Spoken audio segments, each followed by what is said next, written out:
E o programa Observadores deste domingo está de volta, falando hoje sobre a presença dessas duas instituições na Amazônia, que é a Justiça Federal e a Polícia Federal. E conversando aqui com o Dr. Rubens, o Dr. Rubens tem passado pela Justiça Federal, eu digo isso acompanhando a realidade aqui de Marabá, e eu faço ressalva que o senhor hoje está à frente de uma vara que fica em Belém, mas a realidade com certeza é a mesma, que as demandas, grande parte das demandas dizem respeito aqui à questão agrária, como o senhor citou no bloco anterior, mas também a questões envolvendo meio ambiente, envolvendo indígenas. A gente está tendo aqui muitas situações envolvendo indígenas, até as recentes demarcações de terras indígenas, também envolvendo drogas, como a gente falou, atividade dos chamados hackers, né, que até vou pedir para depois o Dr. Viana falar sobre isso. Como é que o senhor vê hoje isso no contexto amazônico, né? O que a justiça tem que lidar no contexto amazônico? Veja só, o judiciário constitucionalmente é feito para resolver conflitos. No vácuo legislativo e no vácuo do executivo, as pessoas pensam que o judiciário vai resolver os problemas estruturais, né? Então, aqui, por exemplo, você lá da praia do Tucunaré, você vê alguém pescando de arrastão, né? Eu já vi pescadores usando rede de arrastão que é proibida. Isso é fiscalização do IBAMA. Não é culpa da polícia nem da justiça. Falta fiscalização. E nem o juiz poderia chegar lá também. Lá da praia você vê incêndios, desmatamentos, acredito, ilegais, até dentro da cidade. Aí é a Secretaria Municipal do Meio Ambiente, a Secretaria Estadual, o IBAMA. Então você vê uma carência de fiscalização, né? Começa daí. Agora, você vai dizer, então, o problema da justiça? Não sei, eu respondo pela minha parte. Agora, as pessoas esperam do Estado, do Judiciário, que ele complemente. Muitas vezes até ele pode, numa ação civil pública, proposta do Ministério Público, algum problema aí na passagem de ônibus, alguma coisa relativa ao meio ambiente, a justiça pode fazer alguma coisa, atendimento público em hospitais, Perfeito. Pode, alguma coisa pode, mas você querer colocar o judiciário como o gestor da administração pública é uma coisa impossível, entendeu? Alguma coisa é feita. Então, na área da fiscalização, nós trabalhamos com pequenos recursos e numa situação hoje de carência até maior. A polícia reclama, né? Também de falta de investimentos, né? Então, eu vejo com tristeza que o problema maior hoje, assim, debatido na nossa área, seja esse de corrupção, né? Dentro do próprio Estado, mas a nossa parte é uma parte de gerenciar os processos. Eu acredito, assim, uma perspectiva maior, que o povo, escolhendo melhor seus governantes, ele dá um passo para a solução, entendeu? Escolher bem o governante, porque você julgar os governantes no poder em foro especial, nós não temos estrutura de tribunal para isso. Começa daí. Deixa eu recorrer... Aí volta tudo para o início da deixa eu democracia. recorrer à sua experiência. O senhor acha que esse boom midiático em torno do trabalho do nosso juiz lá do Paraná, o Sérgio Moro, obviamente, no maior grau, ele é positivo para a Justiça Federal. Ou seja, até porque, né, a população está vendo, está positiva com isso. É possível fazer alguma exatamente. coisa. Mas também não joga nos demais juízes federais uma pressão implícita também, que todo mundo queira que todos os juízes sejam uma espécie de Sérgio Moro. Sim, mas porque não tem... É óbvio que vocês estão trabalhando também, mas talvez não tenha tanta visibilidade quanto está tendo essa por ser uma questão política. Eu não tento explicar por um processo só as mazelas do judiciário, mas um trabalho bonito, um trabalho de investigação até no exterior, um trabalho rápido, Né? De equipe que demonstra o que o doutor Viana falou, né? Os meus processos ordinários de estelionato duram em média 4 anos, a realidade é essa. Esse processo correu rápido, até demais, eu não sei o que está por trás disso, entendeu? Não sei o que está por trás disso, mas é um trabalho bonito. No Brasil, antigamente, só se fiscalizava a autoridade quando ela saía do poder. Porque o procurador-geral era nomeado pelo presidente da República ad nutum. Era pessoa que não precisava nem ser da carreira. Isso já melhorou, entendeu? Então, aos poucos as coisas vão mudando, mas eu falava sobre questão de estrutura. Meus processos ordinários mais simples de hackers, uma quadrilha de hackers. Eu investiguei a primeira quadrilha de hackers em Marabá. Nem sentenciei o processo porque eu fui removido. Voltei para Belém. Mas o processo mais simples na justiça, em geral, é o inquérito. E depois o processo. O inquérito leva 4 anos. O processo pode levar de 2 a 3 anos ou a 4, né, em média. Assim, de acordo com o mais simples, por exemplo, seguro-defesa no Marajó, leva 4 anos para eu julgar. No inquérito também.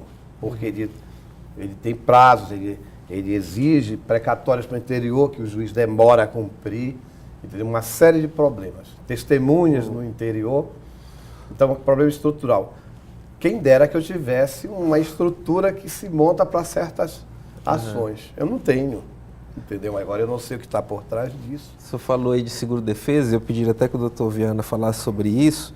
Nós estamos investigando em todo o Brasil, né? O tanto está havendo um procedimento, 3.000 pescadores procedimento do próprio Ministério da Pesca, né? O próprio governo federal administrativamente está fazendo isso, mas também a Polícia Federal também está investigando. Eu vi aí agora uma notícia de 40 mil pescadores cadastrados em Brasília, onde nós temos apenas o Lago Paranoá, né?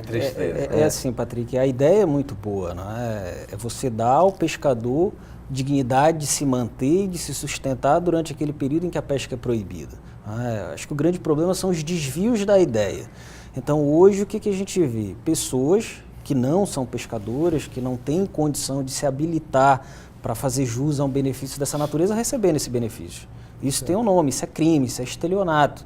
É a obtenção de vantagem econômica enganando o Estado. E as pessoas têm que entender que decência tem preço. Você não pode se habilitar a receber um benefício o qual você não faz jus.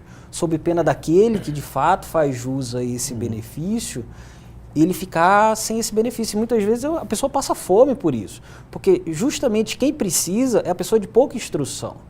É a pessoa que muitas vezes não tem conhecimento, e até essa questão do Estado, né, que o nosso grande desafio é interiorizar, é levar um Estado com presença e com informação de qualidade para que aquela pessoa, para aquele cidadão que seja beneficiário desse direito, ele possa exercer em sua plenitude. Então, a Polícia Federal tem trabalhado nesse sentido, para descobrir quem são essas pessoas que não fazem jus ao recebimento desse benefício e estão recebendo. E muitas vezes, nos nossos inquéritos, não é? E aí é para investigar 1, 2, 3, 4 pessoas, ou às vezes uma organização como um todo, que fatura financeiramente em torno disso, porque assim, a gente tem que diferenciar. Tem a figura daquela pessoa que vai lá e se cadastra, mesmo sem ter o perfil do cliente seguro-defeso. Mas muitas vezes por trás delas tem uma engrenagem criminosa, e aí é onde entra uma organização de recrutamento de pessoas. E isso aí passa por uma série de coisas. Por que eu digo isso? Porque esse ano é um ano de eleições. E as nossas investigações elas apontam que essa questão do cadastramento do seguro-defeso, do recebimento desse benefício, muitas vezes ela está atrelada a um apoio... Ao clientelismo eleitoral. A um apoio eleitoral. E o que a gente vê, em maior ou menor medida, é o aparelhamento político-eleitoral de determinadas colônias a fim de recrutar e aliciar pessoas que não são pescadoras em troca dessa promessa de benefício, em troca de um determinado favorecimento eleitoral. O que pode acontecer com essa pessoa? Então, assim, nesse exemplo aí, a pessoa que se colocou à disposição. É preciso que o cidadão entenda que é um erro, mas é um erro que não está lá na questão civil, é um erro penal. Porque muitas vezes a pessoa assim, mas eu errei. Sim, mas o erro que você cometeu é um crime. E é um crime tão grave quanto a questão do homicídio. Por que eu digo isso? Porque muitas vezes você está tirando o pão e o leite e a comida daquele que de fato está proibido de pescar em respeito à lei. Então você está tirando a dignidade daquela pessoa. Então aquela pessoa que respeitou a lei, que tem jus ao benefício, ela não recebe. Porque um outro que não tinha essa necessidade, que não precisava disso, está cadastrada como se pescadora fosse. Então, assim, é um crime grave, com pena de até 10 anos, e é preciso que o cidadão entenda. Não tire a dignidade daquele que de fato precisa daquele alimento. Eu acho que essa reflexão é importante. Certo. Doutor, eu estava olhando aqui também, o senhor falou sobre eleitoral, e a Polícia Federal tem uma participação muito importante nesse período eleitoral, embora o processo seja presidido por um juiz estadual, mas é a Polícia Federal quem está à frente das ações. Nós estamos preparados para o atual período? Sim.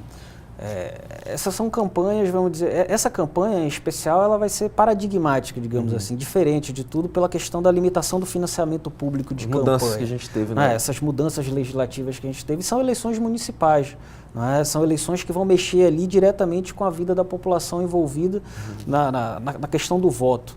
E a primeira após os atuais escândalos, né? Pois então. Então é importante que o eleitor, ele entenda, é um homem, é um voto, e muitas vezes é o destino de muitos. Então é preciso que ele entenda que o seu voto tem um valor que dinheiro nenhum no mundo pode comprar. É aquele representante que ele vai depositar o voto dele na urna que vai representá-lo durante os próximos 4 anos. Então assim, a Polícia Federal está preparada para coibir qualquer tipo, vamos dizer assim, de aventura delituosa no sentido de fraudar de fato a vontade do eleitor e assim querer viciá-la com oportunidade de tijolo, telha, ou isso, aquilo, outro. Isso é passado. A democracia brasileira tem amadurecido bastante, essas operações estão aí para corroborar com isso. No sentido de que, se fez, vai ter que responder pelo que fez perante a justiça. Perfeito. Doutor Rubens, ainda naquelas manchetes que eu guardei aqui para a gente analisar as suas, tem uma aqui que foi o seguinte: Justiça do Pará condena servidores públicos por desvio de verbas. Tem outra aqui, ex-prefeito de Tailândia condenado a 27 anos de prisão, essa foi em 2009, um pouquinho mais antiga, mas também uma decisão sua. E tem uma aqui, ex-prefeito condenado à prisão por desvio de verba da educação. Né? E dentro do que o doutor Viana estava falando aqui sobre os prejuízos que a gente tem com todos esses escândalos aí, esses aqui são realmente prejuízos que atingem a camada mais pobre da população, né? Ou seja, INSS, educação, saúde, realmente é incalculável, porque você não calcula só pelo dinheiro que foi desviado, pelo dinheiro que deixou de ser investido, mas existe um valor também implícito, que é um valor social que não tem como você calcular, né? Impressionante.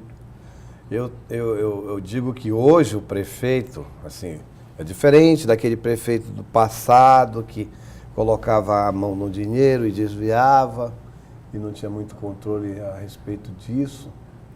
Hoje ele é assessorado por alguns, né? Por verdadeiras quadrilhas, pelo menos nos processos que passam na minha mão, que forjam processos de licitação, notas fiscais. Então, um prefeito ele não tem condição de fabricar tudo aquilo. Então se forma uma quadrilha com advogados, contadores, até fiscais, sei lá, e pessoas que montam empresas fantasmas. E que se achegam àquele gestor que está querendo a mesma oportunidade de se dar bem. Entendeu? E isso, com aquele nome de consultoria. Eu teria até medo quando eu vejo esse nome consultoria. Entendeu? Então é isso que acontece. Entendeu? Para destrinchar essas fraudes, é preciso muito controle. Porque no papel está tudo bonitinho. Né? A obra está superfaturada. Às vezes algumas estão feitas, mas superfaturadas. Eu me lembro que uma vez eu estava numa audiência e o prefeito, depois do interrogatório, se levantou e disse: então vá lá ver se a obra não está feita. A ponte foi construída. Eu disse: é verdade, mas o senhor recebeu o dinheiro federal para construir a ponte e não prestou contas. Existem testemunhas que dizem que o senhor usou mão de obra da prefeitura, o cimento da prefeitura, as máquinas da prefeitura e ficou com o dinheiro federal. E aqui o senhor vai ter que provar, com nota fiscal bonitinha, o andamento a sequência do saque do dinheiro federal. Certo. Entendeu? Então eles acham que, pelo fato de fazer alguma coisa, podem também se beneficiar com o que não devem, né? Senhores, a nossa 1 hora passou rapidinho. Já estamos nos encaminhando para finalizar o programa. Eu queria agradecer muito a presença dos senhores aqui, como representantes, 2 profissionais que fazem jus ao respeito das instituições que representam. Dr. Rubens, a gente quer lhe agradecer demais pela presença aqui conosco, por separar um tempinho das suas férias para estar aqui. Sempre um prazer voltar a Marabá. Um lugar lindo, maravilhoso. Sempre um prazer voltar aqui. Doutor Ricardo, também muito obrigado. Nada, a gente que agradece. Sucesso a toda a equipe da Polícia Federal aqui em Marabá. Somente Obrigado. nesse período eleitoral que será espinhoso, com certeza. Obrigado, Patrick. É isso. Esse é o programa Observadores. A gente agradece pelo carinho da audiência de todos vocês. Agradecer toda a nossa equipe dos bastidores aqui, câmeras, pessoal do teleprompter, pessoal da técnica e todos que fazem com que esse programa possa estar no ar todos os domingos a partir das 10 horas da manhã aqui na TV Correio SBT. E é por isso que nós aguardamos e contamos com essa audiência também na próxima semana. Até lá.